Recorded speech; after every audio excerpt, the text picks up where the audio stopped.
এখানে একটা আলোচনা আছে, সেই আলোচনাটা এত কঠিন বাবারে বাবা, মানুষ বুড়ো হয়ে যাওয়ার মতো এরকমের অবস্থা। তো কঠিন, একটা হাদিস পার হতে পারলেই বোকারি শেষ। আজকে না, এক দুই দিন পরে সেটা রসুল্লাহ গেলেন, যে কোন পথে গেলেন, কোন পথে আসলেন, ওইগুলোরই বিবরণ এই আমাদের এর মধ্যেই আছে। সেটা আমি ইনশাল্লাহ পড়াবো, আল্লাহর মেহেরবানিতে হবে, কষ্ট হবে, একটু দেখতেছি।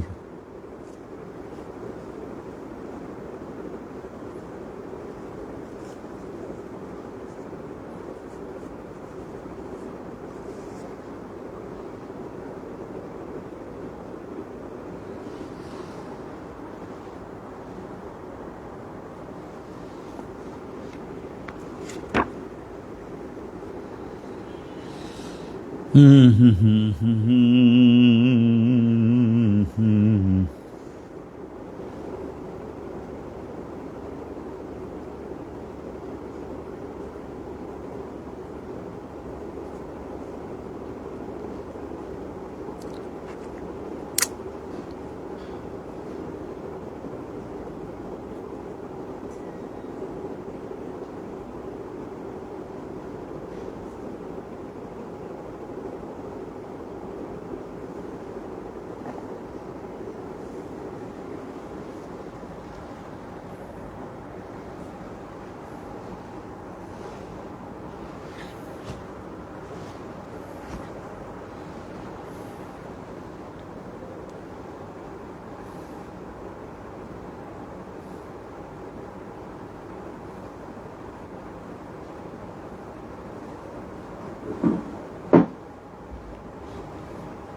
আলহামদুলিল্লাহ, আসসালাতু ওয়াসসালামু আলা রাসূলিল্লাহ। বাবুন আল আবওয়াবু ওয়াল গালাকু লিল কাবাহ লিল কাবাতি ওয়াল মাসাজিদে। ক্বালা আবু আব্দুল্লাহ وقال لي عبد الله بن محمد حدثنا سفيان بن محمد بن جريج قال لي ابن ابي ملائكة يا عبد الملك لو رأيت مساجد ابن عباس وابوابها। সম্মানিত দর্শক, আমরা শুরু করলাম আলহামদুলিল্লাহ। যেহেতু একটা সময় অনুসরণ করা আপনাদেরও মহামূল্যবান সময়ে, তো আমরা শুরু করছি আজকের অনুষ্ঠান। এই বাবের মধ্যে আলোচনা করা হবে, ইউজকারু ফি হাজাল বাব, এই বাবের মধ্যে আলোচনা করা হবে যে কাবা ঘরের দরজা কয়টা ছিল। আল আবু আব কাম বাবান, কয়টা দরজা ছিল কাবা ঘরের? এক। আল গালাকু, আর তালা, ওই দরজা থাকলে বন্ধ রাখবার জন্য তালা দেওয়া যাবে কি যাবে না? তালা বন্ধ না রাখলে তো সেখানে যে কোনো ধরনের, যে কোনো মন্দ লোক ভালো লোক বৃষ্টি বাদলে সব ঢুকে পড়তে পারে। আর সেই জমানায় তো, রসুল্লাহ জমানায় তো মানুষজন নিশ্চয় কম ছিল, দূরে দূরে বাড়ি ঘর ছিল। কে সুরক্ষিত রাখবে কাবা ঘরের ভিতরের ফ্লোর টোলরগুলো? অর্থাৎ তালা দেওয়া।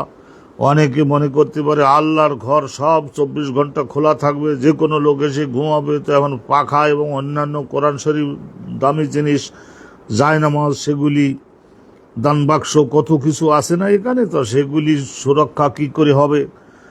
তো শুধু বললেই তো হবে না, আল্লাহর ঘর খোলা থাকা উচিত। এটা আমাদের ফিকহ কিতাবের মধ্যে লেখা আছে অনেক কিছু। 24 ঘন্টা খোলা থাকতে হবে যাতে করে যে কোনো মানুষ এসে, সেটা তো একটা ধারণায় বলেছেন, কিন্তু মাল সামালের সুরক্ষার বিষয়ে ভাবনা চিন্তা করতেও তো হবে। প্রবেশ করবার বের হওয়ার জন্য দরজা এবং তালা কাবা ঘরেরও ছিল। ওয়াল মাসাজিদ, অন্যান্য মসজিদগুলি জগতে রসুল্লাহ জমানায় যেসব মসজিদ ছিল সেগুলিরও অনুরূপভাবে ছিল। মসজিদে নববীতে প্রথম দিকে সম্ভব হয় নাই, এগুলিতে দরজা দেওয়া সম্ভব হয় নাই, সেই জন্য ছিল না। মহাদামি কোনো জিনিসও ছিল না। কানাতিল কেলাব তুকবেলু ওয়া তুদবেরু, যে একটা কথা আছে না, যে মসজিদে নববী মদিনায় বিশাল বড় মসজিদ, তো দরজা, ঢোকার দরজা আছে, কিন্তু বন্ধ করবার জন্য এখনো পাল্লা লাগানো সম্ভব হয় নাই। কুকুররা না বুঝে ভেতর দিয়ে প্রবেশ করি, এক দরজা দিয়ে ঢুকলো আর এক দরজা দিয়ে বেরো, এরকম হয়েছে। কিন্তু এখন কি আর তাই আছে নাকি? তার মানে দরজা জানালা দিয়ে বন্ধ করে মালপত্র সুরক্ষিত রাখা এই আইন সম্মত। ওই রাতের মধ্যে কিছু সংখ্যক সময়ের জন্য যে লোকজনকে একটু বাইরে চলে যাওয়ার জন্য সৌদি গভর্নমেন্ট বলেন, মক্কা শরীফে অবশ্য 16 আনা সারা রাত খোলা থাকে, তো উভয়টাই বৈধ, আইনসম্মত। আর মদিনাতে ওই যে কিছু সময়ের জন্য, ওটা হলো রসুল্লাহ সাল্লাল্লাহু আলাইহি সাল্লামের পরিবার থাকতেন, তো ওই জায়গায় হায়াতুন নবী পরিবার থাকতেন, সেই জন্য ওই মসজিদে নববীর মধ্যে কিছু সময়ের জন্য একটু বন্ধ রাখেন, 1-2 ঘন্টা 3 ঘন্টার জন্য একটু বন্ধ রাখেন, সবাইকে একটু বাহিরে যাওয়ার জন্য উদ্বুদ্ধ করেন, একটু কঠোর হয়েও যান মাঝে মধ্যে, আমরা দেখছি ওখানে। কলা আবু আবদুল্লাহ ইমাম বুখারী রহমতুল্লাহ আলাইহি বলছেন, ওয়াকাল আলী আবদুল্লাহ, ওয়াকাল আলী আবু আবদুল্লাহ ইমাম বুখারী হুজুর বলছেন যে, ওয়াকাল আলী আবদুল্লাহ ইবনে মুহাম্মদ আমার উস্তাদ আমাকে একবার বললেন যে, হাদাসানা সুফিয়ান ইবনে ওয়াইনা বর্ণনা করে মোহাম্মদ ইবনে জোরায়েজ থেকে, কলা, তো মোহাম্মদ ইবনে জোরায়েজ উনি বলছেন যে, ইবনে আবি মুলাইকা একবার আমাকে বলেছিলেন, হে আব্দুল মালিক ইবনে আবি মুলাইকা, হে আব্দুল মালিক, লাউ রাআইতা মাসাজিদা ইবনে আব্বাসিন ওয়া আবওয়াবাহা, তুমি যদি দেখে আসতে, নিজে গিয়ে একটু কষ্ট করে যদি দেখে আসতে, হযরতে আব্দুল্লাহ ইবনে আব্বাস কি পরিমাণে মসজিদ বানাইছিলেন এই পৃথিবীতে, বহু 20-50টা ইবাদতের কেন্দ্র বানাইছিলেন, মসজিদ বানাইছিলেন, সেই প্রত্যেকটা মসজিদের দরজা আছে কি না নাই? আছে, দরজা আছে, ভেতরের জায়নামাজ এই সমস্তগুলা নিরাপত্তার দরকার। সেই জমানায় অবশ্য ওয়াল ক্লক, এই সমস্ত দেয়ালের ঘড়ি টড়ি ছিল না, কিন্তু কোরআন শরীফ এগুলি আর অন্যান্য জায়নামাজ ইত্যাদি, তাছাড়া সাধারণ প্রাণী ঢুকে ভেতরকে ময়লা করতে পারে। আমাদের দেশে হয়তো গরু ছাগল বেশি আছে, বৃষ্টি ঝড় বাদলা হলে তখন নিরাপত্তা পাওয়ার জন্য মসজিদের দরজা না থাকলে তার মধ্যে ঢুকে পড়তে পারে, লেদে দিতে পারে, তো অতএব সাবধানতার দরকার আছে। লাউ রাআইতা মাসাজিদা ইবনে আব্বাসের মসজিদগুলি যদি তুমি একটু দেখে আসতে পারত, ও আবওয়াবাহা, এবং সেই মসজিদগুলির দরজা আছে না নাই সেগুলিও যদি একটু দেখে আসতে পারতে, তার মানে দরজাগুলি আছে, দরজা থাকলে সে দরজায় তালা দেওয়ার ব্যবস্থাও আছে। এই হলো হেডিংটা আজকের। মসজিদ বানালে মসজিদের মধ্যে দামি দামি জিনিসপত্র থাকবে, দরজা দিতে হবে, জানালা দিতে হবে, তালা দিতে হবে, সুরক্ষিত রাখবার জন্য সেক্রেটারি এবং মসজিদের খাদেম, মুয়াজ্জিন, ইমাম সাহেব, খতিব সাহেব, তারা সকলে মিলে মনোযোগ দিয়ে ব্যবস্থা করবেন। আল্লাহর ঘর 16 আনা টাইম খোলা থাকবে, এই সমস্ত উড়ো কথা এই জমানায় এখন আর কোনো এর ভ্যালু নাই। মসজিদের সব দরজা ওইরকম যদি খোলা থাকে, তাইলে শহরের মধ্যে অনেক দুষ্ট লোক, তারা কত কিছু দুর্ঘটনা ঘটিয়ে বসবে। 30 দিনের মধ্যে 60টা কেস মোকদ্দমা ওসি সাহেবকে হয়তো নেওয়া লাগতে পারে। হাদিস খানা শুনুন। হাদাসানা আবু নুআমান ওয়া কুতাইবা ইবনে সাঈদ, এই দুইজন ইমাম বুখারী হুজুরের শিক্ষক। ক্বালা হাদাসানা হাম্মাদ ইবনে যায়েদিন, তার শিক্ষক আইয়ুব আস-সুখতিয়ানি, তার শিক্ষক হযরত নাফি, তার শিক্ষক আব্দুল্লাহ ইবনে ওমর, আন্নান নবী সাল্লাল্লাহু আলাইহি ওয়াসাল্লাম কাদিমা মক্কা, রাসূলুল্লাহ একবার মক্কায় যখন মক্কাতে আসলেন, মক্কা ফতে মক্কার সময় 8ম হিজরি রমজান মাসে, কাদিমা মক্কাতে ফাদা ওসমান ইবনে তালহা আল হাজাবি, ওনাদের গোষ্ঠীর উপাধি হলো হাজেব মানে দরজা তালা নিয়ন্ত্রণকারী, হেজাব থেকে। ওসমান ইবনে তলহাকে ডাকালেন রসুল্লাহ, ডাক দিলেন যে ওকে ডাকো, আনো, তাদের কাছে চাবি টাবি থাকে, বহুদিন আগের থেকে তাদের কাছে দরজার নিয়ন্ত্রণের দায়িত্বটা ছিল, আসতে বলো। ফাতাহাল বাবা, তখন হযরতে ওসমান ইবনে তলহা আল হাজাবি আসলেন। প্রথমে আসতে চায় নাই, ওই যেহেতু ইসলাম কবুল করে নাই তো এখনো মূর্তি পূজক, আর ভয় পেয়ে গেছে। রসুল্লাহ যাই হোক কৌশল করে আনালেন। হজরতে আলী তার কাছ থেকে চাবি টাবি নিয়ে নিলেন, চাবি দাও, এবং চাবি দাও ধমকানি দিয়ে চাবি নিয়ে নিয়ে মূর্তি পূজা করো, এত বড় জালেম, আল্লাহর ঘরকে তোমরা বাতিলের আশ্রয় কেন্দ্র। তাই ওইভাবে হজরতে আলী খুলে দিলেন। রসুল্লাহ ভেতরে ঢুকলেন, সমস্ত মূর্তি ভেঙে ফেললেন, সব মূর্তি বের করা হলো। এই 10টা, 10:30, 11টার মধ্যে কাবা ঘরের মধ্যে ঈসা নবীর মূর্তি, ইব্রাহিম নবীর মূর্তি, মুসা নবীর মূর্তি, যত মূর্তি ছিল সমস্ত মূর্তিগুলো ভেঙে বাইর করে ফেলে দেওয়া হলো। এসব বিস্তারিত আমরা জানতে পারবো বাবু গজওয়াতে ফতেহে মক্কা, ওই চ্যাপ্টারে গেলে, কেতাবুল মাগাজি, সহিহ বুখারীর 2য় খণ্ড। ফাতাহাল বাব। যাই হোক, এখানে ওসমান ইবনে তলহা ডাকা হলো, দরজা খুলে দিতে বলো, দরজা খুলে দিল। ফাদাখালান নবী ও রাসূলুল্লাহ সাল্লাল্লাহু আলাইহি ওয়াসাল্লাম, ভেতরে প্রবেশ করলেন। ও বিলাল ওয়া উসামা ইবনে যায়েদ, দেখেন গরিবরাই কিসমতে বুলন্দ হয়। হযরতে বিলাল নবীর সঙ্গে দেহের ছায়ার মতো থাকতেন, তো বিলাল ভেতরে ঢুকলেন। উসামা ইবনে যায়েদ ঢুকলেন, উসামা বিন যায়েদ, হযরতে উসামা বিন যায়েদও ঢুকলেন। আর কে ঢুকলো? ওই যে ওসমান ইবনে তলহা আল হাজাবি, উনিও ঢুকলেন। 3 জন ঢুকলেন রসুল্লাহর সঙ্গে। সুম্মা উগলিকা, অথবা দরজাটা ছিল, তালাও ছিল, বন্ধ করে দেওয়া হলো। আল বাব, দরজাটা বন্ধ করে দেওয়া হলো। উগলিকা আল বাবু সুম্মা আগলাখা আল বাবা। আগলাখা যদি পড়ি তাহলে একটু বুঝে নিতে। ওসমান ইবনে তলহাকে রসুল বলেন, একটুখানি কিছু সময়ের জন্য বন্ধ রাখো।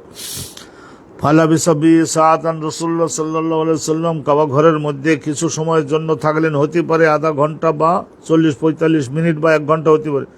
সুম্মা খরাজু, তারপরে সকলে বের হয়ে আসলেন। কল আব্দুল্লাহ ইবনে ওমর, ওই সময় আব্দুল্লাহ ইবনে ওমর উনি বিসমিল্লাহ করে উনি একটু নিজেদের বাড়িতে দৌড়াইয়ে গেছিলেন, একটু বাড়িতে গেছিলেন, নিজেদের বাড়ি, ওই কাবা শরীফের একেবারে দক্ষিণ বাড়ি জাবালে ওমর, যেখানে বর্তমানে ওই জাবালে ওমরের পাশে হযরত ওমর বিন খাত্তাবের বাড়ি। বাড়ির লোকরা কেমন আছে, ঘর বাড়ি কীরকম আছে, আত্মীয় স্বজন কেমন আছে, এটা দেখবার জন্য নেশায় পড়িয়ে গেছেন। বলে কথা, রসুল্লাহর সঙ্গে আর কাবা ঘরের ভেতরে ঢুকতে পারেন নাই। ভেতরে ঢুকে রসুল্লাহ যে আমলগুলো করেছেন সেই আমলগুলি আর দেখবারও সুযোগ হয় নাই।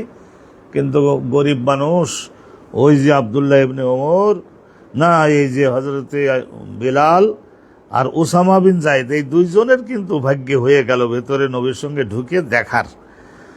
তা আব্দুল্লাহ ইবনে ওমর বলে, বাদার তু, আরে বাদার তো করলে কি আর কাজ হবে? বাদার তু আমি ব্যস্ততার সঙ্গে দৌড়াই চলে আসলাম। কি হয়েছে? ছুটে গেছে আমার কাছ থেকে কিছু জিনিস। ফাসা আলতু বিলালান, এসে দেখলেন রসুল্লাহ সাল্লাল্লাহু আলাইহি ওয়াসাল্লাম বের হয়ে আসছেন। হযরতে বিলাল, কাবা ঘরের 2 দরজা ছিল তো, পশ্চিম বাড়ি একটা, পূবের বাড়ি একটা। পূবের বাড়ি একটার এই 2 বাড়ির পাল্লা ধরে দরজার কাছে হযরতে বিলাল, তার মানে খাদেম তো শেষে বাহির হইতেছে। বাদার তো আমি দ্রুত গতিতে আসলাম। ফাসা আলতু বিলালান, হযরতে বিলালকে জিজ্ঞাসা করলাম।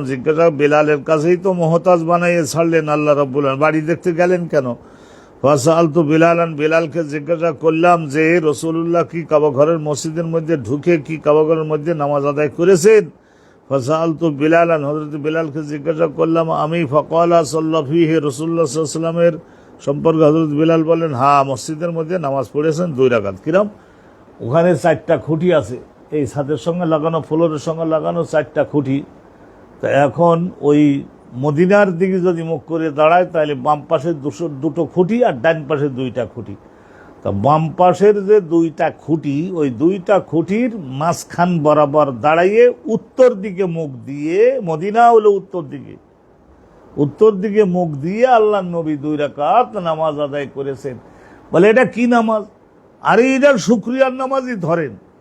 এই দেশ থেকে একসময় রাতের অন্ধকারে আল্লাহ নবী চলে গেছিলেন না মদিনায়, আর আল্লাহ রাব্বুল আলামিন ওয়াদা করেছিলেন নবীকে, কান্দাকাটি করেন না, লারাদ্দুকা ইলা মাআদ, আমি আপনাকে আবার পুনরায় বিজয়ী বানিয়ে সেদিন বেশি দূরে নয় ফিরিয়ে আনবো।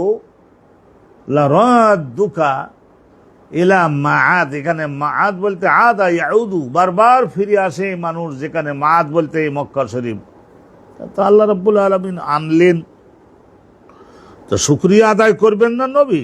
রবি বলতেন না ওয়া নাসারা আবদাহু, আল্লাহ তার বান্দাকে সাহায্য করেছেন। ওয়া হাজামাল ওয়া আহজাবা ওয়াহদুহু, একমাত্র আল্লাহ নিজেই একাই সমস্ত কাফের মুশরিকদেরকে হাজামা পরাজিত করে দিয়েছেন, মাহজুমিন মাগলুবিন বানিয়েছেন। ফকালা, তো হযরতে বিলাল উনি বললেন যে হ্যাঁ নামাজ পড়েছেন রাসূলুল্লাহ 2 রাকাত। ফাকুলতু ফি আইয়ান, আমি পরে আবার একটু পরিষ্কার জিজ্ঞাসা করলাম কোন সাইডে, কাবা ঘরের কোন সাইডে? আর এই দক্ষিণ দিকে ইয়ামান, পূবের দিকে তো ওই যে জাবালে আবু কুবাইস পাহাড়, পূবের দিকে তো নজদ, আর পশ্চিম দিকে তো ওই দিকে তো হলো জেদ্দা, ওই দিকে না, মদিনার দিকে মুখ দে। ফাকুলতু ফি আইয়ান, কোন সাইডে? ফাকালা বাইনাল উসতুয়ানাতাইন, রাসূলুল্লাহ সাল্লাল্লাহু আলাইহি ওয়াসাল্লাম নামাজ পড়েছেন। উসতুয়ানা মানে খুঁটি, দুইটা খুঁটির মাঝখানে দাঁড়িয়ে। দুইটা খুঁটি, কোন দুটা খুঁটি? এটা বাম পাশের ঢুকলে, উত্তর দিকে মুখ দিয়ে দাঁড়ালে বাম পাশের দুইটা খুঁটির মাঝখান বরাবরে দাঁড়িয়ে। কয়লা ইবনে ওমর, আব্দুল্লাহ ইবনে ওমর বলেন ফাজাহাবা আলাইয়া, ফাজাহাবা আলাইয়া, জাহাবা আলাইয়া বলতে আমার কাছ থেকে ছুটে গেল। আন আসআলাহু, আমি জিজ্ঞাসা করতে পারি নাই, বেলালের কাছে জিজ্ঞাসা করতে হতো, কিন্তু এটা জাহাবা আননি, আমার কাছ থেকে ছুটে গেল। ওই যে কাম সল্লা, কয় রাকাত নামাজ পড়েছেন? নিশ্চয়ই 2 রাকাত নামাজ পড়েছেন। এটা বিভিন্ন রেওয়ায়েতে হযরতে বেলাল রাদিয়াল্লাহু তাআলা নিজেই বর্ণনা করেছেন তো, যে 2 রাকাত নামাজ পড়েছিলেন। তাহলে পূবের সাইড দিয়ে দরজা দিয়ে ঢুকলাম, এবারে উত্তর দিকে মুখ দিয়ে দাঁড়ালাম, বাম পাশে 2টা খুঁটি এর মাঝখান বরাবরে দাঁড়িয়ে, মদিনার দিকে মুখ দিয়ে দাঁড়িয়ে, কাবা ঘরের মধ্যে যে কোনো দিকে ফিরে মুখ দিয়ে দাঁড়িয়ে নামাজ পড়বে, শরীয়ত সম্মত। তাহলে এখানে বোঝা গেল কাবা ঘরের দরজা ছিল, তালা ছিল, খোলা হতো, বন্ধ রাখা হতো। অন্যান্য মসজিদগুলোর বেলায় ওই একই আইন হবে। মালপত্র এদিক ওদিক ডেলি যদি মসজিদের দানের টাকার বাক্স যদি হারায়, তাহলে জবাব দেবে কেডা? এটা আমরা জানলাম হাদিস খানা। আর এই যে ধনী লোকের ছেলেরা বড় পণ্ডিত হতে পারেন না বেশিরভাগ ক্ষেত্রে, এটা এই কারণে। আর অভাবী লোকদের ছেলেমেয়েরা তারা যে মহাশিক্ষিত হতে পারে, অনেক ইলমের অধিকারী হতে পারে, এই কারণে তারা লেগে থাকে। তাদের ওই সমস্ত ঘর বাড়ি দেখবার নেশা থাকে না। নাই তো ঘর বাড়ি, তা দেখবে কি? আচ্ছা চলুন আর একটা বাব শুরু করি। বাবু দুখুলেল মুশরিকে ফিল মসজিদ, মুশরিক মানে মূর্তি পূজক ব্যক্তি প্রবেশ করতে পারবে কি, অনুমতি পাবে কি, মসজিদের মধ্যে প্রবেশ করতে পারবে কি, ঢোকানো কি যাবে? যাবে পরাজিত অবস্থায় যদি হয়। এখানে যে নিষিদ্ধ হয়েছে কোরআন শরীফের আয়াতে, মসজিদ আল মসজিদ বাদা আমিহিম হাযা, এই বছরটা বিগত হওয়ার পর থেকে কোনো মূর্তি পূজক গায়রুল্লাহর পূজাকারীকে, তার মানে ওটা হলো বিজয়ী বেশে শাসনকর্তা হিসাবে মক্কা এবং মুকাররমা মদিনা মুনাওয়ারার উপরে আর কেউ ঢুকতে পারবে না। এর মানে যে একটা ইমার্জেন্সি একটা কাজ পড়ে গেল, সেই টেকনোলজিটা ওই গায়রে মুসলমান ব্যক্তি, খ্রিস্টান হতে পারে, বুদ্ধিস্ট হতে পারে, ফলোয়ার অফ বুদ্ধ হতে পারে, তাদের কি আর ঢুকতে দেওয়া যাবে না নাকি? এইটার সম্পর্কে বিস্তারিত আলোচনা করেছেন ইমাম জাসসাস, আহকামুল কোরআন লিল জাসসাস নামক কিতাবের মধ্যে বিস্তারিত। বাবু দখলের মুশরিক ব্যক্তি প্রবেশ করতে পারবে, অনুমোদিত আছে মসজিদে নববীর মধ্যে, কাবা ঘরের মধ্যে। আর ওই সময়ে এর কথা বলছে, মসজিদে নববীর মধ্যে তো ঢুকেছিল না ওই সুমামা ইবনে আসাল। হাদাসানা কোথায়বাতু কল হাদাসানা লাইস আন সাঈদ ইবনে আবি সাঈদ আন্নাহু সামিআ আবু হুরায়রা, সনদ তো শুনে বুঝে গেছেন।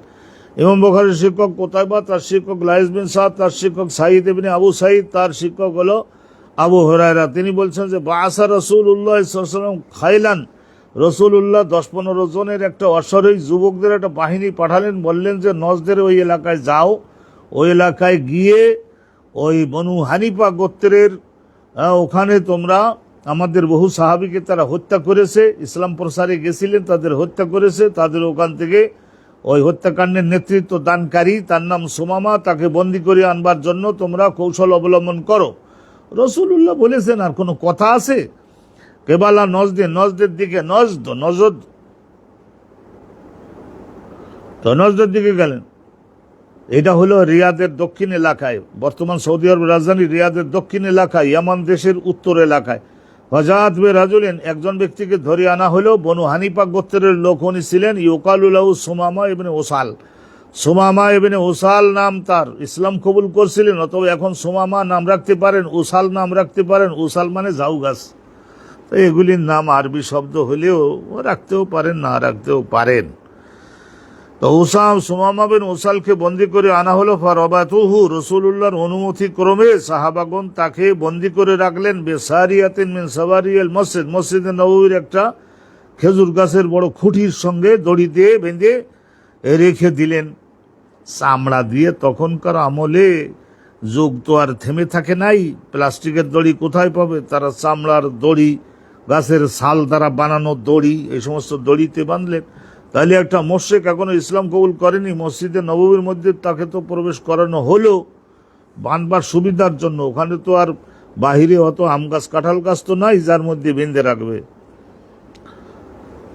এই একখানা হাদিস আপনারা শুনলেন। এখন আর একটা বাব শুনুন। বাবু রফি'আস সাউতি ফিল মসজিদে, মসজিদের মধ্যে উচ্চ স্বরে বিনা কারণে চেঁচামেচি করা, চিৎকার করা, হই হুল্লোড় করা, এগুলি খুবই ঘৃণ্য কাজ, অপছন্দনীয় কাজ।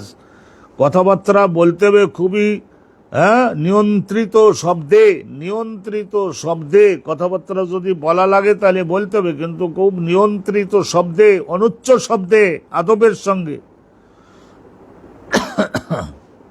শুনুন, বাবু রফি'আস সাউত, উচ্চ শব্দ করা মসজিদের মধ্যে, সব লোকজনের ইবাদতের ধ্যানে ভঙ্গ হয়, এই রকমের শব্দ করা যাবে না মসজিদের মধ্যে। হাদিস কানা শুনে নিলেই বুঝতে পারবেন হেডিং এর মর্মর আরো এক্সপ্লেনেশন, ব্যাখ্যা। হাদাসানা আলী ইবনে আব্দুল্লাহ ইবনে জাফর ইবনে নাজিহ, আলী ইবনে আব্দুল্লাহ ইবনে জাফর ইবনে নাজিহ আল মাদিনী। এই যে আলী ইবনে আব্দুল্লাহ আল মাদিনী, তা ওনার দাদার নাম আর দাদার বাপের নামও এখানে উল্লেখ আছে। আলী ইবনে আব্দুল্লাহ ইবনে জাফর ইবনে নাজিহ আল মাদিনী, দেখছেন? আলী তার বাবার নাম আব্দুল্লাহ, তার দাদার নাম জাফর, তার বাবার নাম নাজিহ। এরা মাদিনী, মদিনার লোক না, তাহলে বলা হতো মাদানি, মাদিনী। মাদিনী বলে সাধারণত ওই আব্বাসী শাসনামলে এক একজন রাজা বাদশাহ এক একটা এলাকায় নিজের শাসনামলের স্মৃতি স্বরূপ এক একটা শহর গড়ে তুলত। তো ওই মদিনা তো মনে করে নেন মদিনাতু মনসুরিয়া, খলিফা মনসুর, মদিনাতু আব্বাসিয়া, আবুল আব্বাস সাফা, মদিনাতু হারুনিয়া, খলিফা হারুন রশিদ, এইরকমের পাশাপাশি অনেকগুলি মদিনা হয়েছিল। তো ওর বলা হতো মাদায়েন বলা হতো, এক বছরের বহুবচন মাদায়েন। ওই যে কোনো একটা ওর অধিবাসী মাদিনী। قال حدثنا يحيى بن سعيد القطان قال حدثنا الزعيد بن عبد الرحمن قال حدثني يزيد بن خصيفة عن السائب بن يزيد قال كنت قائما في المسجد। এই যে শুনে রাখবেন, হযরত ওমরের শাসন আমলে হযরত ওমর হচ্ছেন খলিফাতুল মুসলিমিন। সাহেব ইবনে ইয়াজিদ বর্ণনা করছেন, হযরতে সাহেব ইবনে ইয়াজিদ বর্ণনা করছেন, কলা কুনতু কায়েমান ফিল মসজিদ, আমি মসজিদে নববীর মধ্যে দাঁড়িয়ে আছি, একটা কাজ করব। কায়েমান এক বর্ণনা আছে কায়েমান, আবার আর এক বর্ণনায় আছে যে নায়েমান, আমি একটু কায়ত হয়ে একটু তন্দ্রার মতো ভাব আসছিল। আসাবানি রাজুলুন, একজন ব্যক্তি আমার দেহের মধ্যে একটা বুড়ো আঙুলের সমান এই রকমের একটা পাথর ছুঁড়ে মারল আমার মনোযোগ আকর্ষণের জন্য। আসাবানি রাজুলুন, এক ব্যক্তি আমার দেহের মধ্যে একটা পাথরের খণ্ড ছুঁড়ে মারল, কথা বলবে না, শব্দ করবে না। নজর তুইলেই চোখ খুলে তাকাইয়ে দেখি যে হজরত ওমর বিনুল খাত্তাব, বাপরে বাপ, হজরত ওমর বিনুল খাত্তাব। ফকয়লা, তখন আমি তাড়াতাড়ি খলিফাতুল মুসলিমিন পাথর ছুঁড়ে পাথরের একটা খণ্ড দিয়ে আমাকে ডাকতেছেন, কথা শব্দ, নবীর মসজিদ তো, রসুল্লাহ সাল্লাল্লাহু আলাইহি সাল্লাম হায়াতুন নবী, সেই জায়গায় বেশি চেঁচামেচি অনুমোদিত না। ফকয়লা, রসুল্লাহ আমাকে বলেন, এজহাব, হে সাহেব এমনি এজি, তুমি একটু যাও তো দেখি। ফাআতিনি বিহাজাইনি, ওই যে দুইজন লোক ওখানে বসে বসে খুব মোটা মোটা শব্দে কথা বলছে, আমাদের ধ্যান ভিন্ন ভঙ্গলং করতেছে, ভেঙে দিতেছে, ধ্যান মনোযোগ নীরবতা বিঘ্ন করতেছে না, তাদের গলা অনেক মোটা, ওই জমানার মানুষ তো পল্লীগ্রামে থাকে খায়। ফাতিনি, ওই দুইজনকে ধরে আমার কাছে আনো, ডেকে আমার কাছে আনো। ফাজে তুহু, হজরত ওমরের কাছে আমি গেলাম এবং ওই দুইজন লোককে ডেকে আনলাম।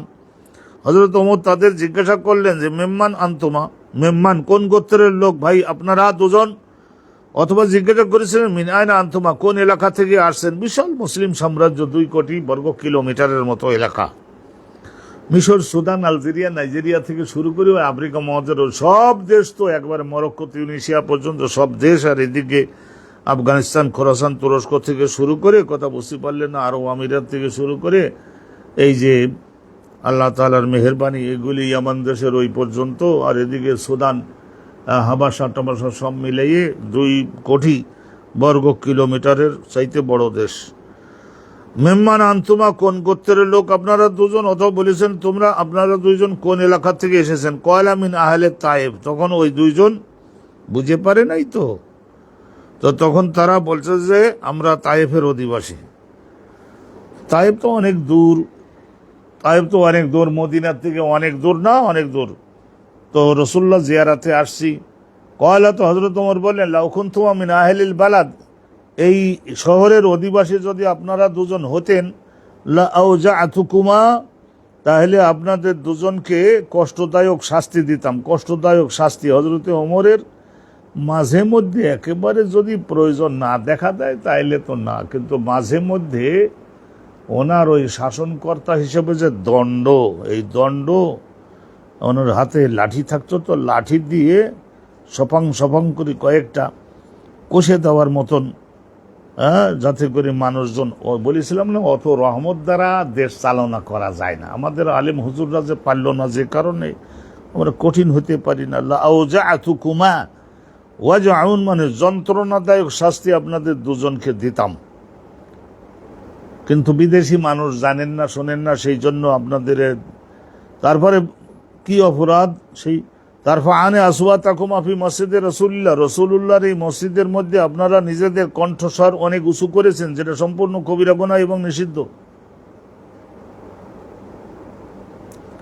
কোরআন শরীফের ওই আয়াতে নিষিদ্ধ আছে না। তাহলে মসজিদে নববীর মধ্যে বা অন্য কোনো মসজিদে দর্শনের ইবাদতে বিঘ্ন হয়, এই ধরনের চেঁচামেচি করে কথাবার্তা বলা, চিৎকার ফুৎকার দিয়ে কথাবার্তা বলা, এটা নিষিদ্ধ হবে, নিষিদ্ধ হবে। হাদাসানা আহমদ ইবনে সালিহিন, আরেকখানা হাদিস শুনিয়ে নিচ্ছি। হাদাসানা আহমদ ইবনে সালিহিন ক্বালা আখবারানা ইবনে ওয়াহাবিন ক্বালা আখবারানি ইউনুস ইবনে ইয়াজিদ আন ইবনে শিহাবিন ক্বালা হাদাসানি আব্দুল্লাহ ইবনে কাব ইবনে মালিক। মনোযোগ দিবেন, এই হাদিসখানা ইবনে শিহাব জোহরি তাবিঈ, উনি বলছেন আমার কাছে হাদিসখানা বর্ণনা করেছেন আব্দুল্লাহ ইবনে কাব ইবনে মালিক। কাব ইবনে মালিকের ছেলে আব্দুল্লাহ, উনিও তাবিঈ, আর ওনার বাপ তো সাহাবী। কাব ইবনে মালিক সাহাবী। আন্না কাব ইবনে মালিক আখবারাহু, কাব ইবনে মালিক ওনার নিজের ছেলে আব্দুল্লাহর কাছে অবহিত করেছেন, আন্নাহু তাকাজা ইবনা আবি হাদরাত। তাকাজা মানে টাকা পাবে, আদায় করবার জন্য পিড়াপিড়ি করেছিলেন একবার। কার কাছে টাকা পাবে? আব্দুল্লাহ ইবনে হাদরাতের কাছে। দাইনান মানে ঋণ দিয়েছে, সেই ঋণটা দিতে দেরি করতেছে, অথচ তীব্র প্রয়োজন। তো বলে ওই টাকা আদায় আমি করতে চেষ্টা করতেছি, উনি আরো 1 মাস পরে দেওয়ার কথা বলতেছেন। তো ইতিমধ্যেই আমাদের দুইজনের কণ্ঠস্বর মোটা হয়ে গেছিল। তাহলে দাইনান, ওই ঋণটা আমি দিয়েছিলাম, কানা লাহু আলাইহি, ওই কাব ইবনে মালিক পাওনাদার, আর আব্দুল্লাহ ইবনে হাদরাত হচ্ছে ঋণী, ঋণগ্রস্ত। ফি আহাদে রাসূলুল্লাহ, রাসূলুল্লাহ সাল্লাল্লাহু আলাইহি সাল্লামের শাসন আমলে, আহাদুন মানে অঙ্গীকার। একজনের শাসন আমলে শুধু বহু সংখ্যক চুক্তি তো হয়, ওই চুক্তি সমূহ, ওই জন্য বলা হয় চুক্তির আমলে। চুক্তির আমলে মানে শাসন আমলে। ফি আহদে রাসূলিল্লাহ সাল্লাল্লাহু আলাইহি ওয়াসাল্লাম, ফি আহদে রাসূলিল্লাহ ফিল মসজিদে নববীর মধ্যে ফারতাফাত আসওয়াতুহুম, আমাদের দুইজনের কণ্ঠের আওয়াজ একটু মোটা হয়ে গেছিল। হাত্তা সামিআহা, আমাদের ওই চেঁচামেচি পল্লী গ্রামের লোকদের আর বিশেষ করে পুরুষদের গলা তো এগুলি অনেক সময় ভীষণ শক্তিশালী হয়ে পড়ে। সবার মহিলাদের মধ্যেও 2-5 জনের হতে পারে, কিন্তু বেশিরভাগ পুরুষেরা বাইরে এই সমস্ত গরু ছাগল ভেড়া বকরি দুম্বা গাদা খচ্চর ঘোড়া শ্রমিক নিয়ে কলে কারখানায় কাজ করতে করতে অত সময় চেউ চেউ আওয়াজে তো চলে না। এই জন্য তাহলে ওয়াহুয়াফি বাইতে, রসুল্লাহ ওই সময় ছিলেন নিজের পর্দার মধ্যে, ঘরের মধ্যে। ফা খারাজা ইলাইহিমা রাসূলুল্লাহ, তাহলে রসুল্লাহ বের হয়ে আসলেন আমাদের দুইজনের নিকটে, তাদের দুইজনের নিকটে, যারা দুজন চেঁচিয়ে মসজিদে নববীর মধ্যে কথা বলেছে। হাত্তা কাশাফা সেজফা, সেজফন মানে পর্দা। তো বাহিরের দিকে এসে তারপর পর্দাটাও সরাই দেখলেন যে আমরা মোটা গলায় চেঁচাচ্ছি কোন দুইজন, আগে দেখে নিলেন। কাশাফা সেজফা হুজরাতিহি, রসুল্লাহর হুজরা মুবারাকের পর্দার সরাইয়ে দেখলেন যে আমরা দুজন, আব্দুল্লাহ বিন হাদরাত আর কাব ইবনে মালিক, দুইজন তো আমারই ট্রেনিং প্রাপ্ত সাহাবী। তারপরে আবার এত জোরে চেঁচাইল কেন? তো রসুল্লাহ জিজ্ঞাসা করলেন কি হয়েছে? তো কাব বিন মালিক বলেন, হুজুর টাকা হাওলাত দিয়েছিলাম এই টাইমের জন্য, দিতে পারতেছে না, আমার তীব্র প্রয়োজন। উনিও দেবে আরো দেরিতে, আর আমি দ্রুত আদায় করতে চেষ্টা করছি, এই ফাঁকে আওয়াজ একটু বুলন্দ হয়ে গেছে। ওয়ানাদা, রাসূলুল্লাহ সাল্লাল্লাহু আলাইহি ওয়াসাল্লাম জিনিসটা বুঝে তারপরে বললেন, ডাক দিয়ে বলেন, ওহে আমার প্রাণের সাহাবী কাব ইবনে মালিক। ওই রকম মোহাব্বতের সঙ্গে নবী ডাক দিতেন। তো ওয়াকালা ইয়া কাব, হে কাব। ওয়াকালা, তখন হযরতে কাব বললেন যে এত মধুর মিষ্টির কণ্ঠে আমার নিজের নাম ধরে আল্লাহর নবী ডেকেছেন যখন, তাহলে তার কোনো কথা নাই। ওয়াকালা লাব্বাইকা ইয়া রাসূলুল্লাহ, তখন উনি বললেন যে হুজুর ইয়া রাসূলুল্লাহ, আমি আপনার ডাক শুনি আপনার নির্দেশ বাস্তবায়নের জন্য মনে প্রাণে প্রস্তুত আছি। ফাআশারা বিয়াদিহি, রাসূলুল্লাহ ইশারায় বলে দিলেন, ইশারায় হাতের সাহায্যে ইশারায় এরম বলে দিলেন যে, এর একটা আঙুল দেখায় বললেন যে তুমি তো পাবাই 100 টাকা, অর্ধেক করে দাও। পারে যেহেতু না, অভাবে পড়েছে, কি করবা, তোমারই তো ভাই, আল্লাহ অন্য দিক দিয়ে দিয়ে দিবেন।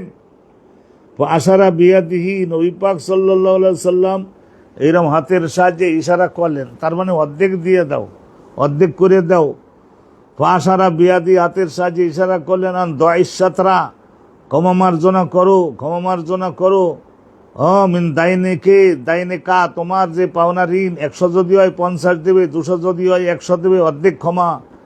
পালা কাবুন, হযরতে কাব তখন বললেন যে কাদ ফালতু ইয়া রাসূলুল্লাহ, থরথর করে কাঁপতে লাগলেন। কাদ ফালতু ইয়া রাসূলুল্লাহ, আল্লাহর নবী করে দিলাম, করে দিলাম, করে দিলাম। কলা রসুল্লাহ, রসুল্লাহ তখন ওই দ্বিতীয় যে ঋণী তারের বললেন যে আর তুমি ঝিমাও কেন? কুম ফাকদেহ, তুমি এখন দাঁড়াও, ওঠো, বাড়িতে যাও তাড়াতাড়ি করে। অর্ধেক ঋণ ক্ষমা হয়ে গেছে, অর্ধেক, আর অর্ধেক ঋণ এখন শোধ করো, শোধ করো, শোধ করো তোমার অর্ধেক ঋণ।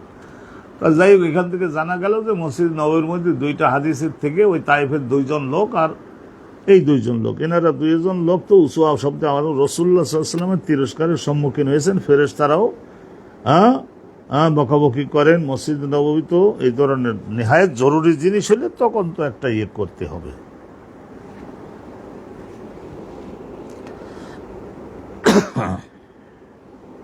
খুব মনোযোগ দিবেন। বাবুনালে হেলাকে, হালকা শব্দের বহুবচন হেলাক, হালকা মানে তো গোল হয়ে বসা। প্রত্যেকেই তাইলে তখন একজন আর একজনের মুখ দেখতে পারে। বা বলে হেলাকে, বা বলে হেলাকে, হালকা হয়ে বসা। হালকা, হালকা মানে এই যে ওজন কম, এরম হালকা না। এই হেলাক মানে আসলে হালকার বহুবচন, মানে গোল হয়ে বসবে। অল জুলুসু ফিল মসজিদ, এবং আসন গ্রহণ করা, উপবেশন করা, বসে থাকা। অনেক সময় মসজিদ নববীর মধ্যে এরকম বসতেন, সাহাবারা বসতেন। মসজিদে না বসলে আর কোন জায়গায় বসবে? মসজিদেই তো কিছু সময় কাটাতে হয়, প্রত্যেক মুসলমানকে কিছু সময় কাটাতে হবে মসজিদ নববীর মধ্যে। তাইলে হালকা হয়ে বসে এলিমের চর্চা করা, কোরআন তেলাওয়াত শেখা, শিখানো, এগুলি করলে ভালো। শিক্ষা দেওয়ার কাজে মসজিদকে ব্যবহার করতে হবে। হাদসানা মুসাদ্দাদুন ক্বালা হাদসানা বিশরুল মুফাদ্দাল আন উবাইদুল্লাহ রিওয়ায়াত করছেন নাফি থেকে, তিনি আব্দুল্লাহ ইবনে ওমর থেকে। আব্দুল্লাহ ইবনে ওমর সাহাবী, ক্বালা ওমরও সাহাবী, আব্দুল্লাহ সাহাবী, দুইজন বাপ বেটা রাদিয়াল্লাহু আনহুমা।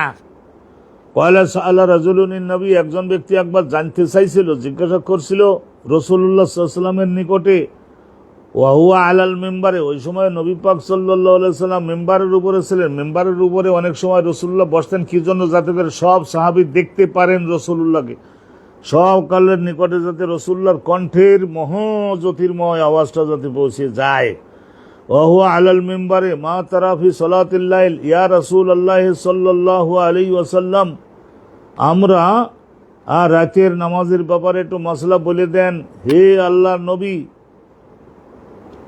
আপনি কি রায় মানে ডিসিশন দিচ্ছেন রাতের নফল নামাজ সম্পর্কে, কয় রাকাতের নিয়ত একসঙ্গে করতে পারবো, এটা জিজ্ঞাসা করছিলেন। কয়লা মাসনা মাসনা, 2 রাকাত করে করবা। ফয়জা খাসে আহাদুকুমুস সুবহা, এখানে ওই তাহাজ্জুদের নামাজ, রাতের নামাজ বলতে তাহাজ্জুদের নামাজ, কিছুটা ঘুমানোর পরে তারপরে জেগে উঠতে হয়, 3টা 3:30টার সময় উঠলে বর্তমানে খুব সুন্দর হয়।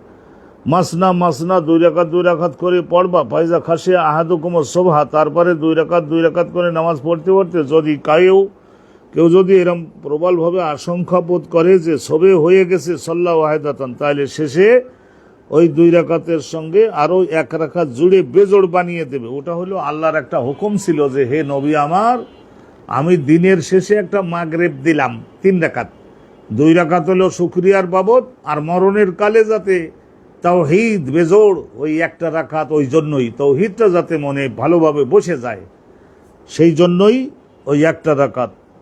আমি দিনের শেষে একটা মাগরিব দিছি, আপনি রাতের শেষে একটা মাগরিব দিয়ে দেন। ওই হিসেবে রাসূলুল্লাহ দিছিলেন বেতের 3 রাকাত।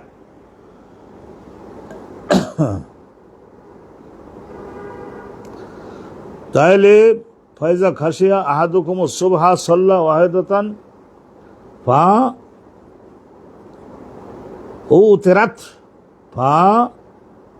উতিরাত অথবা আওতারতা লাহু মা সাল্লা। তাহলে তুমি যে আগে 2 রাকাত পড়ছো, ওই 2 রাকাতের সঙ্গে এই আরো 1 রাকাত জুড়ে দেওয়াতে তোমার ওইটা রাতের মাগরিব হয়ে গেল, বেতের হয়ে যাবে ওইটাই। আর যেহেতু এখন আজান হয়ে যাচ্ছে, চতুর্দিকে আজান হয়ে গেলে তখন আর তাহাজ্জুদের কোনো আইন নাই। পূর্বে তুমি যে 2 রাকাত পড়ছো না, ওই 2 রাকাতের সঙ্গে ওই 1 রাকাত সংযুক্ত হয়ে যাবে, এটা শেষ রাতে পড়বার আইন। ওয়া আন্নাহু কানা ইয়াকুলু, আর রাসূলুল্লাহ সাল্লাল্লাহু আলাইহি ওয়াসাল্লাম ওয়া আন্নাহু, এখানে আমরা দেখেছি ওই সনদের মধ্যে নাফে বলে একজন ছিলেন। নাফে আব্দুল্লাহ ইবনে ওমরের কৃতদাস, ইলম শিখাইয়ে মানুষ করে বিয়ে শাদী দিয়ে বাড়িঘর বানাই দিয়ে স্বাধীন করে দিয়েছিলেন, নাফে নাম রাখছিলেন। ও আন্নাহু, আর নিশ্চয় তিনি মানে ওই নাফে, কানা ইয়াকুলু, উনিও বলতেন রাসূলুল্লাহ সাল্লাল্লাহু আলাইহি ওয়াসাল্লাম, ও আন্নাহু কানা ইয়াকুলু রাসূলুল্লাহ সাল্লাল্লাহু আলাইহি ওয়াসাল্লাম, এবং তিনি নাফে বলতেন, আব্দুল্লাহ ইবনে ওমর বলতেন, নাফে বলতেন, ও আন্নাহু কানা ইয়াকুলু রাসূলুল্লাহ, সাহাবাগণকে শিখিয়ে দিতেন। এখানে ইয়াকুলু রাসূলুল্লাহ ইজআলু আখিরা সালাতিকুম বিল্লাইলি ওয়িতরান, তোমাদের নামাজগুলির সর্বশেষ নামাজটা, রাতের সর্বশেষ নামাজটা যেন হয় বেতের। ওয়েতের মানে বেজোড়, বেজোড় মানে 2 রাকাত হলো শুকরিয়ার জন্য, আর শেষের রাকাতটা হলো মরণের কালে যাতে তাওহীদ স্মরণে পড়ে, আল্লাহ ইজ ওয়ান, এইটা। ফাইন্নান নবী সাল্লাল্লাহু আলাইহি ওয়াসাল্লাম আমারা বিহি, নিশ্চয় নবী করিম সাল্লাল্লাহু আলাইহি ওয়াসাল্লাম এই শেষ নামাজের রাতের শেষে বেতের পড়বার জন্য নির্দেশ দিয়েছিলেন, সাহাবাগণকে নির্দেশ প্রদান করেছিলেন সাহাবাগণকে। আলহামদুলিল্লাহ, এইটার উপরে আমরা তো এই যে বাবুল হালাকে, ওই যে জোড় হয়ে গোল হয়ে বসে বসে তারা ইলম শেখাতো, সাহাবা যে জিজ্ঞাসা করলেন, নিশ্চয় ওনারা এর আগে গোল হয়ে বসেছিলেন, ওটা না বললেও বোঝা যায়। আর বসে বসে তারপরে তো জিজ্ঞাসা করতেছেন, আর রাসূলুল্লাহ জবাব দিচ্ছেন। নিশ্চয় মসজিদে নববীর মধ্যে রসুল্লাহর সামনে সাহাবারা গোল হয়ে বসেছিলেন, আর ওনারা বসেও ছিলেন। গোল হয়ে বসা একটা জিনিস, আর অনুষ্ঠানে অংশগ্রহণ করে এলেম শেখা। তো ওই যে তাহাজ্জুদের নামাজের ব্যাপারে বসে বসে ওনারা শিখেছিলেন, জুলুস জালেসিনও ছিলেন তারা। এরপরে আরেকখানা হাদিস আছে, তারপরে আরেকখানা হাদিস আছে। এই দুইখানা হাদিস আপনাদেরকে আজকের অনুষ্ঠানের মধ্যে আল্লাহর রহমতে আমরা দিব, কিন্তু ওই বক্তব্য একই, যতদূর দ্রুত যেতে পারবো। হাদাসানা আবু নোমান, ইমাম বুখারী হুজুরের শিক্ষক আবু নোমান, তার শিক্ষক হাম্মাদ ইবনে যায়েদ, তার শিক্ষক আইয়ুব আস-সুখতিয়ানি, তার শিক্ষক নাফে, তার শিক্ষক আব্দুল্লাহ ইবনে ওমর আন্না রাজুলান জাআ ইলান নবী। ওই যে একজন পুরুষ লোক রসুল্লাহর সামনে একটু হাজির হলেন, ওহ ইয়াখতুবু, রসুল্লাহ তখন একটু বক্তব্য ভাষণ দিচ্ছিলেন। ফকালা কাইফা সলাতুল লাইল, রাতের নামাজ, তাহাজ্জুদের নামাজের বিষয় হুজুর একটু জানাই যদি দিতেন, বুঝিয়ে দিতেন। ফকালা, রসুল্লাহ তখন বললেন যে হ্যাঁ, রুহানি শক্তি বাড়াবার জন্য শেষ রাতে তাহাজ্জুদের নামাজ সলাতুল লাইল যেটাকে বলা, এটা তোমরা পড়িও, মাসনা মাসনা 2 রাকাত করে পড়বা। সহিহ বুখারীর এক রেওয়ায়েতে আছে 2 রাকাত করে 6 বারের আলোচনা। আব্দুল্লাহ ইবনে আব্বাস থেকে রেওয়ায়েত, হজরতে মাইমুনা, নবী পাক সাল্লাল্লাহু আলাইহি সাল্লামের স্ত্রী, আমাদের আম্মাজান, ওনার বাড়িতে আব্দুল্লাহ ইবনে আব্বাস ওই রাতে ছিলেন। এই যে রাকাতাইনে 2 রাকাত, এই গেল 3 বার বললেন 6 রাকাত, তারপরে আবার বললেন রাকাতাইনে, এই যে 12 রাকাত। এই 12 রাকাত সর্বোচ্চ, তাহাজ্জুদের নামাজ সর্বোচ্চ 12 রাকাত। মাঝে মাঝে নবী 8 রাকাত পড়েছেন,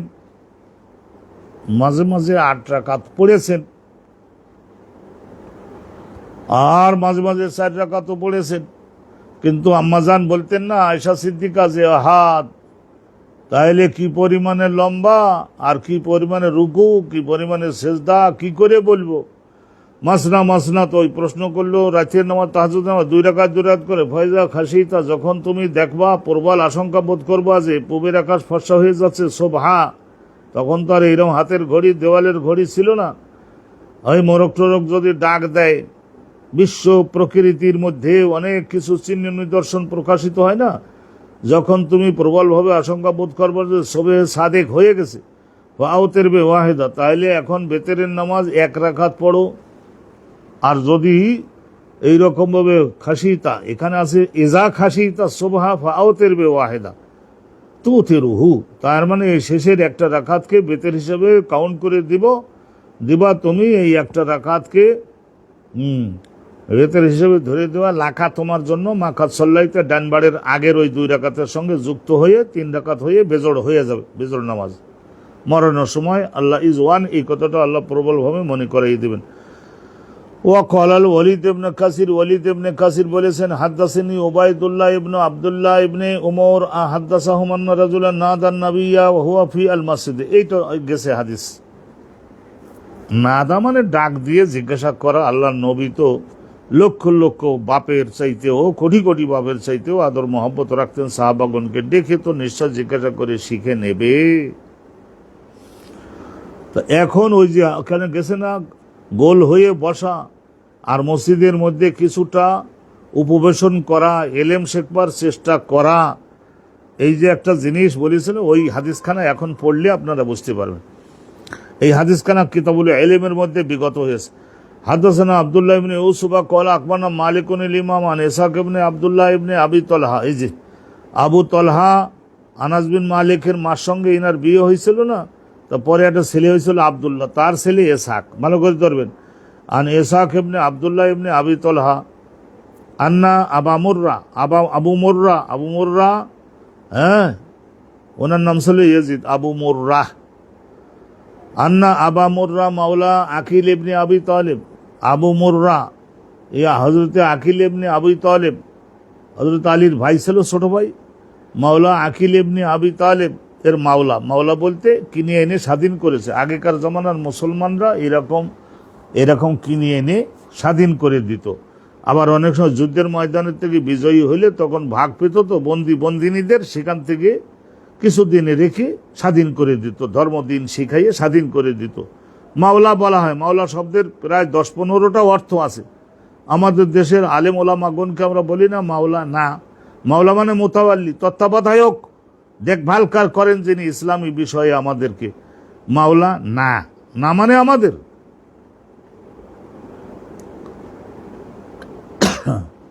মাওলা আকিল ইবনে আবি তালিব আকবরাহু, তাহলে ইনি এই যে হাদিসখানা বর্ণনা করেছেন কাকে? ওই যে ইসহাকের কাছে, ইসহাক ইবনে আব্দুল্লাহ ইবনে আবি তালা আন্না আবা মুররাতা, আবু মুররা ইয়াজিদ উনার কাছে বর্ণনা করেছেন। তো উনি শুনলো কার কাছ থেকে? আবু মুররা কার কাছ থেকে শুনলেন? আন আবি ওয়াকিদিন লাইসি, বনু লাইস গোত্রের আবু ওয়াকিদের কাছে। আবু ওয়াকিদ সাহাবী। কয়লা বাইনামা রাসূলুল্লাহ, নিশ্চয় আমরা একদিন রাসূলুল্লাহ সাল্লাল্লাহু আলাইহি সাল্লামের দরবারে মজলিসে বসেছিলাম। এই যে মসজিদে বসে ইলম শিকার অনুষ্ঠানে আমরা ছিলাম। ফিল মসজিদে, মসজিদ নববীর মধ্যে। ফাকবালা নাফারুন সালাসা, ইতিমধ্যেই শেষে, অনুষ্ঠানের শেষের দিকে মানে একটু লোকজনের বসা তখন অলরেডি হয়ে গেছে, ক্লাস অলরেডি শুরু হয়ে গেছে। ইতিমধ্যে 3 জন ব্যক্তি আসলেন। 3 জন, কারণ 3 জনের কার কি আচরণ দেখেন। কোরআন হাদিসের ইলম শিখতে গেলে দম্ভ ছাড়তে হবে। আকবালা ইসনানে, 2 জন আসলেন। আকবালা ইসনানে, 2 জন এগিয়ে আসলেন সামনের দিকে। ইলা রাসূলিল্লাহ, আর আসি দেখলেন যে বসবার জায়গা নাই, তো একজন চলে গেছিলেন। ওয়া জাহাবা ওয়াহিদুন, আর একজন ব্যাক করলো, সুইটেবল জায়গা পাচ্ছি না, তো চলে গেলে যাও। ফাম্মা আহাদুহুম, আর যে 2 জন আগুই আসলেন, 2 জনের মধ্যে একজন ফারআ ফুরজাতান ফিল হালকা, তা একটু ব্রেন খাটাইয়ে দেখলেন যে হালকা জনগণ বসে আছে, মনে করে নেন ওখানে 50, 100, 200 লোক। তার মধ্যে দেখলেন যে একটুখানি হাতের ইশারা দিয়ে বিনয়ের সঙ্গে জায়গা চাইয়ে ঢুকলে হালকার মাঝখানে গিয়ে বসবার মতো একটা লোক বসবার মতো ফাঁকা জায়গা আছে, ওখানে গিয়ে ওই জায়গাটা দেখতে পালেন। ফাজালাসা, ভেতরে ঢুকে ওখানে বসলেন, নবীর কাছাকাছি গিয়ে বসলেন। এই গেল একজন, নিশ্চয় অনেক ধন্যবাদ। ওয়াম্মাল আখার, দ্বিতীয় পর্যন্ত ফাজালাসা খালফাহুম, সবার পেছনে জায়গা, দেরিতে আসছি সবার পেছনে বসি, তবুও অহংকার করে চলে গেল না। এই গেল সেকেন্ড পারসন। জালাসা, রাসূলুল্লাহর মজলিসের মধ্যে শরিক থাকলেন, চলে গেলেন না, এই গেল সেকেন্ড ব্যক্তি। ওয়াম্মাল আখার, ওই যে প্রথম জায়গা না পেয়ে যে বাড়ির দিকে বলে আজকের জায়গা যেহেতু নাই, লেট যেহেতু হয়েছে তো বাড়ি গেলাম। ওয়াম্মাল আখার, তৃতীয় ব্যক্তি আতবারা, চলে গেছিল জাহেবান, আতবারা জাহেবান, চলে গেছিল বাড়ির দিকে। ফারাম্মা ফারাগা রাসূলুল্লাহ সাল্লাল্লাহু আলাইহি সাল্লাম যখন আলোচনা শেষ করে ফারেগ হলেন, ফ্রি হলেন, গোটা লেকচার বলে দিলেন ঠিক মতো। কয়লা, তখন রাসূলুল্লাহর মনের মধ্যে আগ্রহ বাড়লো এই 3 জন ব্যক্তির আচরণ সম্পর্কেও একটু ব্যাখ্যা করে দেওয়ার। কয়লা, রাসূলুল্লাহ বলেন, লা উখবিরুকুম আনিন নাফারিস সালাসা, ওই 3 জন ব্যক্তির আচরণ, তাদের কার কি ভাগ্য, সে সম্পর্কে তোমাদের একটু অবহিত করব কি? ও সাহাবাগণ বললেন, হুজুর বলে দিন। আম্মা আহাদুহুম, তাদের মধ্যে একজন, ফাআওয়া ইলাল্লাহে, যে ব্যক্তি ওই মাঝখানে জায়গা দেখে তারপরে ঢুকে পড়ে সেখানে বসলো, সে আল্লাহ রসুলের খুব কাছাকাছি এসে জায়গা পাওয়ার জন্য চেষ্টা করেছিল। ফাআওয়াহুল্লাহ, আল্লাহ তাকে গ্রহণ করে নিলেন এবং ভালো জায়গা দিলেন, অনেক রহমত দিলেন। ওয়াম্মাল আখার, দ্বিতীয় ব্যক্তি ফাস্তাহিয়া, সেই ব্যক্তি লজ্জিত হলো, চলে গেল না, দেরিতে আসার কারণে লজ্জিত হলো। আল্লাহ রাব্বুল আলামিন তার ব্যাপারে লজ্জা এবং শরমের নীতি অবলম্বন করলেন। আল্লাহ রাব্বুল আলামিন তাকেও রহমত দিয়ে দিলেন। পিছনে বসেছে বলে যে মাহরুম করলেন তা না, দেরিতে আইসে বলে যে রিজেক্টেড মাল বানালেন তা না। আর ওই যে গেল 2 জনের বেলায়। ওয়াম্মাল আখারু, আর ওই যে প্রথম যে ব্যক্তি ফাআরাদাল্লাহু আনহু, আর ওই যে 2 জন ব্যক্তি না, একজন ব্যক্তি যে জায়গা নাই, there is no suitable place for me, আমার জন্য এখানে ভালো জায়গা নাই, এইরকম মনে করে যে ব্যক্তি রাসূলুল্লাহর মজলিসকে বর্জন করলো, আল্লাহ রাব্বুল আলামিন, আল্লাহর রসুল তাকে বিশেষ রহমত দেওয়ার থেকে ও এড়িয়ে গেলেন। সময় আছে না আব্বু? পড়ে চালাই, হ্যাঁ পড়তেছে। এর পরের ভাবে যাচ্ছি, কারণ আমরা 1 ঘন্টা এখনো বেশ সময় আমাদের হাতে আছে, আর সহজ হওয়ার কারণে দ্রুত অগ্রসর হয়ে যাচ্ছি। আপনাদের মনোযোগ এবং নেক বিবেচনা, সহানুভূতি প্রত্যাশা করে আল্লাহর রহমত আপনাদের সকলের উপরে হোক। একটু দর্শক এবং ছাত্রী বাড়াবার জন্য একটু চেষ্টা করুন। বাবুন আল ইস্তেলকাউ ফিল মসজিদে, মসজিদের মধ্যে চিত হইয়া শোয়া, মানে বুক উপরের দিকে पीठ नीचे दिखे एरे बोले चित हो करके लेटना मस्जिद के अंदर, ये कैसा जायज है या नहीं? अरे मानव देह একটু শোবে তো কি আছে, শুতে পারবে, শুয়ে বিশ্রাম করে নিতে পারবে, ঘুম এসে গেলেও দোষ হবে না। হাদাসানা আব্দুল্লাহ ইবনে মাসলামা আন মালিকিন আন ইবনে শিহাব ইবনে জোহরি আন আব্বাদ ইবনে তমিম, এই যে ভালো করে ধরবেন, আব্বাদ ইবনে তমিম উনি রিওয়ায়াত করতেছেন আন আম্মিহি, ওনার চাচা মুহাদ্দিস ছিলেন, মুহাদ্দিসের কাছ থেকে চাচার কাছ থেকে ভাতিজা ইলম শিখেছে। আন আম্মিহি আব্দুল্লাহ ইবনে জায়েদ ইবনে আসিম, এই যে আব্দুল্লাহ ইবনে জায়েদ আন আম্মিহি আন্নাহু রাআ রাসূলুল্লাহ সাল্লাল্লাহু আলাইহি ওয়াসাল্লাম, ওনার চাচা আব্দুল্লাহ বিন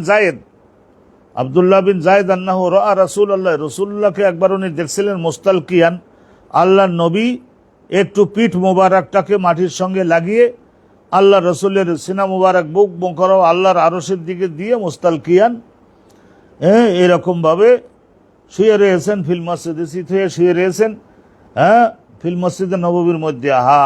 কি কষ্ট যে করতেন, আর সেইভাবে কামরার মধ্যে গেলে তো মাথার সঙ্গে দেওয়াল লাগে, পায়ের সঙ্গে দেওয়াল লাগে, এইরকম ছোট্ট ঘর। এই অবস্থায় তো জগৎ জীবনটা অতিবাহিত করে গেছেন আমার নবী। গরিবদের বাদশা না তিনি, সম্রাটদেরও বাদশা। পৃথিবীর মধ্যে আমি স্টাডি করে দেখছি, পৃথিবীর মধ্যে যত সম্রাট জন্মগ্রহণ করেছে, সুলাইমান নবী বলেন আর দাউদ নবী বলেন, সুলাইমান নবী বলেন আর দাউদ নবী বলেন, আর হজরতে মুসা নবী, ঈসা নবী, ইব্রাহিম নবী, এনাদের তো মালসামানা এরম ছিল না। মালসামানা ছিল এই হজরত দাউদ নবী আর সুলাইমান নবী। তাদের দুইজনেরই ইনক্লুড করে বলুন, জগতের যত রাজা বাদশাহ জন্মগ্রহণ করেছেন সবার সম্পদের চাইতেও কোটি কোটি গুণ বেশি সম্পদ আইনত মালিক হয়েছিলেন আমাদের নবী পাক, আল্লাহ তাকে বানাইছিলেন। এইটা বিরাট একটা লেকচার, এটা কিতাবুল ফাই ওয়াল খারাজ ওয়াল জিজিয়া ওয়াল যাকাত ওয়াল অশর, ওই সমস্ত চ্যাপ্টারের মধ্যে আলোচনা আছে। রাসূলুল্লাহ সাল্লাল্লাহু আলাইহি ওয়াসাল্লাম যেহেতু তিনি কি পরিমাণে জিহাদের মাঠে যুদ্ধ করে রাসূলুল্লাহ সাল্লাল্লাহু আলাইহি ওয়াসাল্লাম কি পরিমাণে মালের মালিক হয়েছিলেন, আইনত একটাও রাখেন নাই। আল্লাহ যেহেতু বছরে প্রধান ফসলগুলি একবার করে দেন, আম একবার, কাঁঠাল একবার, লিচু একবার, তাল বেল একবার, অনুরূপভাবে প্রত্যেকটা প্রধান ফসলগুলি, ধান, আউশ ধান একবার, আমন ধান একবার, এই সমস্ত একবার করে হয় না। প্রধান ফসলগুলি, খেজুরগুলি একবার করে হয় না। তো সেই জন্য আল্লাহ রাব্বুল আলামিন বলেছিলেন যে হে নবী আমার, প্রধান ফসলগুলি আমি একবার করে দেই, অতএব ফসল আপনার জমির থেকে যা হবে সেখান থেকে 1 বছরের ফসল আপনি, 1 বছরের খোরাক আপনি রাখতে পারেন। নবী 1 বছরের খোরাক রেখে দিতেন পরিবারের বিবিগণের জন্য। একটা গোর খোদক বাড়ির ম্যানেজার থাকতো, মেহমানাদি আসতো, তাদের খাওয়ানোর জন্য ওই 1 বছরেরটা রাখতেন। আর যেই 1 বছর শেষ হয়ে যাবে আবার তো নতুন ফসল আল্লাহ দিবেন, আবার দ্বিতীয় বছরের জন্য আবার কেন রাখবো, আল্লাহর উপরে যে তাওয়াক্কুল থাকে।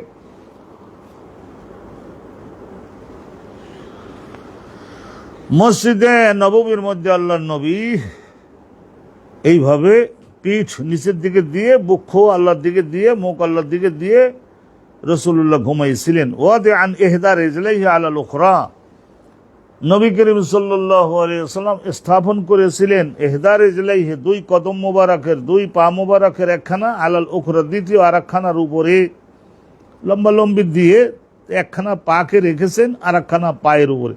অনেক সময় হয় না এরকম, এই পা, একটা পা কমপক্ষে একটু বিশ্রাম পাওয়ার জন্য নিচের মাটি হয়তো শক্ত, তো তাকে নিজে বাম পায়ের উপরে ডান পাটা রেখে দিয়েছেন। আলহামদুলিল্লাহ, সুবহানাল্লাহি ওয়া বিহামদিহি। ওয়াদে আন স্থাপন করেছেন ইহদা রিজলাইহি আলাল উখরা, দ্বিতীয় পায়ের উপরে। চিন্তা করে দেখবেন আল্লাহর নবী এই যে একটু সুখ, একটু সামান্য একটু বিশ্রাম করেছেন, শুনলাম জীবনে এই প্রথম। তাহলে পিঠের নিচের দিকে, বক্ষ আরশের দিকে এরকম দিয়ে মসজিদের মধ্যে শয়ন করা বৈধ আছে। মসজিদ মানে শোয়া যাবে না তা তো আর না। ওয়ান ইবনে শিহাব আজ-জুহরি, ইবনে শিহাব জুহরি থেকে আরো বর্ণিত আছে, ইমাম বুখারীর একটা অভ্যাস আছে তালিক উল্লেখ করেন, তালিক মানে ওই সনদটা পূর্ণাঙ্গ উল্লেখ না করে মাঝখানের থেকে কেটে দিয়ে উপরের দিক দিয়ে বর্ণনা করে দেন। এই সহিহ বুখারীর কোনো না কোনো জায়গায় এইটা পুরা সনদের সহ আছে। আর এখানে আর অনেকেই জবাব দিয়েছেন ওয়ান ইবনে শিহাবিন, এই ওয়ান ইবনে শিহাব জুহরি সনদের মধ্যে আছে, ওখান থেকে সঙ্গে জুড়ে দিতে হবে। এই আন ইবনে শিহাবিন, ওনার সাথে ইমাম মালিক, ওয়ান ইবনে শিহাবিন, ইমাম মালিক বলছেন ওয়ান ইবনে শিহাবিন আন সাঈদ ইবনে আল মুসাইয়্যিব কানা উমারু ওয়া উসমানু ইয়াফআলান যালিকা, নবীর দেখা দেখি হযরতে ওমর আর হযরতে ওসমান এই দুইজন খলিফা ইয়াফআলান যালিকা এরা করতেন, মসজিদের বালুর উপরে ধুলোর উপরে ওনারা শীত হয়ে শুয়ে কিছুটা বিশ্রাম করে নিতেন। কোথায় বাড়ি কোথায় ঘর, রাজ্য চালনা অত আরামের জীবন না। বাড়িতে গেলে গদিতে বিছানা বালিশ খাতা কম্বল নানা ধরনের খাওয়া দাওয়া সেবা যত্ন দৌড়াদৌড়ি লোকজন করবে, এগুলি সময় মসজিদের মধ্যে 1 ঘন্টা হয়তো বিশ্রাম করে নিচ্ছেন, খাইছে বা না খাইছে এরকম করেছেন, তাহলে বোঝা গেল জায়েজ আছে। হযরত ওমর আর আবু বকর সিদ্দিকের কথা এখানে নাই, উনি তো 2.5 বছরের শাসক, কখন মসজিদে ঘুমাবেন, সেই ঘুমানোর বয়সটা কি জীবনটা কি আল্লাহ ওনাকে এই জগতে দিছিলেন নাকি দেন নাই? ভালো করে ধরবেন, মশলা কিন্তু দিয়ে যাচ্ছি, ইমাম বুখারী দিচ্ছেন, আমরা শুনছি শিখছি।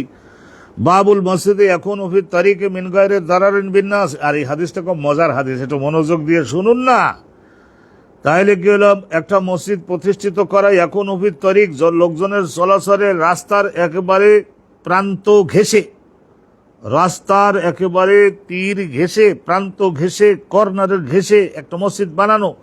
কিন্তু মসজিদ যিনি প্রতিষ্ঠা করেন মিন গায়রি দারারিন বিন্নাস, যাতায়াতকারী লোকদের চলাচলে যেন কোনো ধরনের বিঘ্ন না হয়, সেই বিষয়টাও তাকে লক্ষ্য রাখতে হবে। আর বর্তমান জমানায় আমাদের গভর্নমেন্ট রাস্তার আধুনিকায়ন, লক্ষ লক্ষ গাড়ি ঘোড়া চলে, এই ধরনের যদি হয় তাহলে রাস্তার কোনো প্রকারের তেড়া দেখা না হয়ে যেতে পারে, সেই দিকে বিবেচনা করে গভর্নমেন্টও সহায়তা করবে। প্রয়োজনে রাস্তা সুন্দরভাবে সোজা করবার জন্য একটু সামনের দিকে জমি গভর্নমেন্ট ব্যাকিং দিলে তো অবশ্যই নিয়ে নেওয়া যেতে পারে। তাহলে কি হলো, ফিহে ওয়া বিহি, ফিহে তাইলে গেল, ফিহে তার মানে এই যে এই রাস্তার পাশে মসজিদ নির্মাণ, রাস্তাকে বিঘ্ন তৈরি না করে, চলাচলে বিঘ্ন সৃষ্টি না করে, পরিষ্কার বলে দিচ্ছি, কিন্তু দূরদৃষ্টি সম্পন্ন লোকজন যদি ম্যানেজমেন্টে থাকে তাহলে তাদেরকে 50 বছরের পরে রাস্তাটা কেমন হবে, তাদের যদি এতটুকু আক্কেল বুদ্ধি না থাকে তাহলে তারা মসজিদের ওই ম্যানেজমেন্টের কমিটি কি করে হলো। এই জন্য যে কোনো প্রতিষ্ঠান তৈরির সময় বিজ্ঞ লোকদেরকে স্থান দিতে হয়, শুধু ঠেলাঠেলি করে আমি ঢোকবো করতে নাই। ওয়াবিহি, আর রাস্তার পাশে রাস্তার বিঘ্ন না করে মসজিদ প্রতিষ্ঠা, ইহা যে বৈধ ইসলাম সম্মত, বেজাওয়াজিহি এটা যে জায়েজ, সে সম্পর্কে হযরতে হাসানে বসরি 70 জন সাহাবীর ছাত্র ছিলেন উনি, আর আইয়ুব আস-সুখতিয়ানি আর ইমাম মালিক 3 জন বাঘা এমন তাবেঈর নাম বলে দিলেন যার কোনো কথাই চলবে না। এনারা সবাই বলেছেন যে এটা বৈধ রাস্তার পাশে মসজিদ, রাস্তা তো বিঘ্ন করে নাই মসজিদ আলারা, তাহলে এখন আপনাদের আর কোনো কথা থাকবে কি জন্য? ভালো করে শুনুন, একখানা হাদিস শুনুন, তাহলে পরিষ্কার হয়ে বুঝে যেতে পারবেন। মাত্র একখানা হাদিস, কিন্তু হাদিসটা সো ইম্পর্টেন্ট। হাদাসানা ইয়াহইয়া ইবনে বুকাইর قال حدثنا الليث عن عقيل عن ابن شهاب الزهري قال اخبرني عروة بن الزبير ان عائشة زوج النبي ان عائشة زوج النبي, ওই যে আন্নার এসএম, এগুলির বলা হয় সেম পজিশন কেস, ইংরেজিতে বলে same position case. Headmaster of this school বলে যাকে বোঝাই, মিস্টার আব্দুর রউফ বলে ওকেই তো বোঝাচ্ছে। Headmaster of this school mister Abdur Rauf will go to perform hajj this year with his family. তো এখানে সেম পজিশন কেস না। এই যে আন্না আয়েশা, নিশ্চয় আয়েশা, কে সে আয়েশা? জাওজান নবী, নবী পাকের জীবনের সঙ্গিনী যুগল। আর এইটা জাওজন শব্দটা স্বামীকেও বোঝায়, স্ত্রীকেও বোঝায়। আরবি ভাষায় এই ধরনের বহু শব্দ আছে, যেমন কেয়ামন মানে দাঁড়ানো, কেয়ামন মানে বসা। অনুরূপভাবে বাইয়ন মানে ক্রয় করা, বাইয়ন মানে বিক্রয় করা, এরকম দ্ব্যর্থবোধক শব্দ এগুলিকে বলা হয়। এইরকম শত শত শব্দ আরবি ভাষায় আছে। এই বিভিন্ন কারণে এই উট মানে ক্যামেল, হর্স মানে অশ্ব, এই হর্স আর ক্যামেল আর এই যে ওয়াইন মদ, এইগুলি বোঝাবার জন্য আমি অনেকটা হিসাব করে দেখছি, বইতেও লেখা আছে কমের পক্ষে 200 থেকে 300 শব্দ রয়েছে। আরবি ভাষার সঙ্গে অন্য ভাষারা পারবে কি করে? পারবার তো কোনো কথাই নাই। পেছনে এখন পড়লো কেন? পেছনে পড়লো মুসলমান শাসকগণের অদক্ষতার কারণে, বিজ্ঞানের আবিষ্কার, টেকনোলজির আবিষ্কার আর সামরিক শক্তিতে মুসলমানগণ পিছনে পড়ে যাওয়ার কারণে এখন যারাই এই সমস্ত লাইনে এগিয়ে যায় তাদের ভাষাটা জগৎবাসী শেখে। কারণ ওই টেকনোলজি, সায়েন্স আর মেডিসিন আর ওই সমস্ত ডিফেন্সের ওই অস্ত্রপাতি ওইগুলো আবিষ্কার করা শেখবার জন্য জনগণ বাধ্য হয়ে তাদের ভাষাটা শিখে নেয়। এখন তো পৃথিবীর মধ্যে ধাওয়া খেতে খেতে আরবি ভাষাটা পিছনে চলে আসতেছে। আলেম ওলামা কোরআন হাদিসের ব্যাখ্যায় না থাকলে তো আরবি ভাষাটা একদিন কোথায় যে যেত। এই সৌদি আরব ওয়ালারা তারা পৃথিবীর মধ্যে একটা পরাজিত এবং ভীত সন্ত্রস্ত শক্তি হিসেবে প্রতিষ্ঠিত হয়ে গেছেন ইতিমধ্যেই। এই প্রথম বিশ্বযুদ্ধের পর থেকে তবুও তারা একটা রাষ্ট্র হিসেবে ধরে রাখতে পারছে, ধন্যবাদ দেই। তুরস্ক পরাজিত হয়েছিল না প্রথম বিশ্বযুদ্ধে, তার 100 বছর আগের থেকে দাবড়ানি দেওয়া শুরু হয়েছে আর ইনারা ভাগো অল্প যাওয়া শুরু হয়েছে। আন্না আয়েশা জাওজান নবী সাল্লাল্লাহু আলাইহি ওয়াসাল্লাম ক্বালাত, আয়েশা সিদ্দিকা বলছেন যে লাম আকেল আবাওয়াইয়া ইল্লা ওয়া হুমা ইয়াদিনানে আদ-দীনা, আমার বাপ আমার মা উম্মে রোমান আর আবু বকর এই দুইজনকে আমার জ্ঞান বুদ্ধি হওয়ার পর থেকে দেখেছি যে ধর্মপরায়ণ, কঠিনভাবে ধর্মপরায়ণ, ধর্মের যে উন্নত পবিত্র শিক্ষা সেগুলি তারা বাস্তবায়ন করে থাকেন। আমাদের জ্ঞান বুদ্ধি হওয়ার পর থেকে আমরা দেখেছি আবু বকর আর ওই যে আয়েশা সিদ্দিকার মা উম্মে রোমান।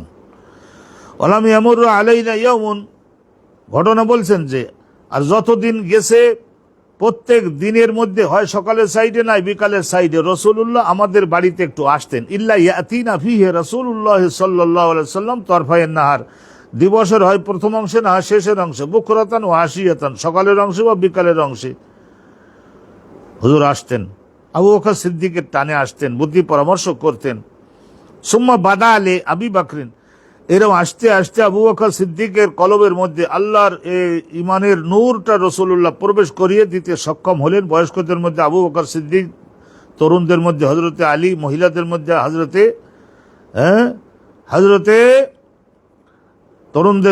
মহিলাদের মধ্যে হযরতে খাদিজাতুল কুবরা আম্মাজান, আর ওদিকে আরেকটা বয়স্কদের মধ্যে কিছুদিন অবশ্য জীবিত ছিলেন ওয়ারাকা বিন নওফেল, এই কজন। এরপরে আস্তে আস্তে আসা শুরু হলো, আব্দুর রহমান ইবনে আউফ থেকে শুরু করে আরো আসা শুরু হলো। আস্তে আস্তে 39 জন, তারপরে 40 জনের মাথায় হযরতে ওমর আসলেন। বাস এইভাবে তো হলো। সুম্মা বাদা মানে জহারা, এখানে বাদা মানে জহারা, বাদাল ওয়াও মনে রাখবেন, বাদা আব্দু জহারা লে আবি বকরিন, এখানে বাদা দালের সঙ্গে যে আলিফ আছে ওটা হলো ওই ওয়াও পরিবর্তিত হয়ে ওই রকম সুম্মা বাদা ওয়া। অতবার এই কথা প্রকাশ পাইল আবু বকরের দিলের মধ্যে, যারা মসজিদ বানাই, ফাবতানা উনি প্রতিষ্ঠিত করলেন, বেনা মানে ফাউন্ডেশন দিলেন মসজিদের, একটা মসজিদের, বেফানায়ে দারি, তার বাড়ির উঠানের একটা প্রান্তে কাবা ঘরের দিকে মুখ দিয়ে একটা মসজিদ বানালেন। ফাখানা ইউসাল্লি ফিহি, ওর মধ্যে আবু বকর সিদ্দিক নামাজ পড়তেন। ওয়ায়াকরাউল কোরআন যা মুখস্থ হয়েছে সেগুলি পড়তেন, কলিজা ঠান্ডা করা কোরআন পড়তে পারতেন। ফায়াকিফু আলাইহি নিসাউল মুশরিকিন, তা আবু বকর যখন পড়তেন তখন আশেপাশে দাঁড়াইয়ে মুশরিক মানে মূর্তি পূজকদের মহিলারা, মেয়েরা, বউরা, ঝিরা, তারা সকলে ইয়াকিফু মানে দাঁড়িয়ে দাঁড়িয়ে শুনতো। আর আরবি ভাষা বা তাদের ভাষা, ওই সমস্ত কথাগুলির মর্ম কি তারাও জানবার চেষ্টা করতো।